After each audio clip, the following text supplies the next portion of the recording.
Para viver essas coisas que a gente lê na palavra de Deus, nós temos que entender, cara, que tem um código por trás da realidade que você está enxergando.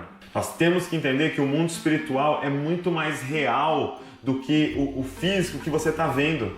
Eu queria te desafiar, cara, a começar a enxergar em código. Não apenas a realidade, não apenas o seu inimigo, mas aquilo que está por trás. A nossa luta não é contra seres humanos, mas contra potestades e principados que estão agindo nas regiões celestiais. Eu queria te desafiar a ver por trás desse seu chefe, cara, que te trata mal, enxerga o código. Eu queria te desafiar a ver por trás da sua sogra, cara, que também quer o seu mal, enxerga os códigos. É só assim que a gente é capaz de olhar para alguém que nos está fazendo mal e dizer: Pai, perdoa. Porque eles não têm nem noção do que está acontecendo. Porque eles têm os olhos fechados e eles não têm discernimento do que está por trás, cara. É muito louco porque em Mateus capítulo 16, verso 17, Jesus pergunta para os discípulos: quem vocês dizem que eu sou? E Pedro respondeu: tu és o Cristo, Filho do Deus vivo. E aí Jesus vira para ele e fala: Pedro, muito legal, mas eu sei que isso não veio da sua carne.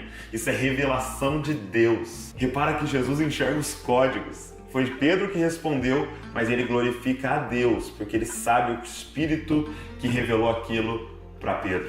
Passa alguns versículos, agora em Mateus 16, 23, Jesus fala que ele vai ter que sofrer, que ele vai ser entregue para sofrer na mão dos homens. E Pedro fala: não, você não vai, nós vamos te defender. E Jesus continua vendo o código.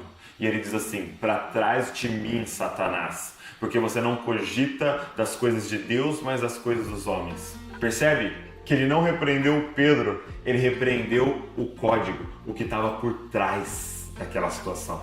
Jesus teve discernimento para elogiar a Deus quando Pedro acertou, e teve discernimento para repreender Satanás quando Pedro errou. Eu te convido, cara, a ter um novo olhar.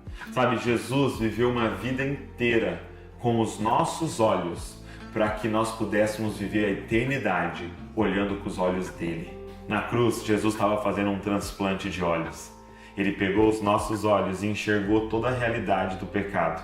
E ele deu os olhos dele para nós.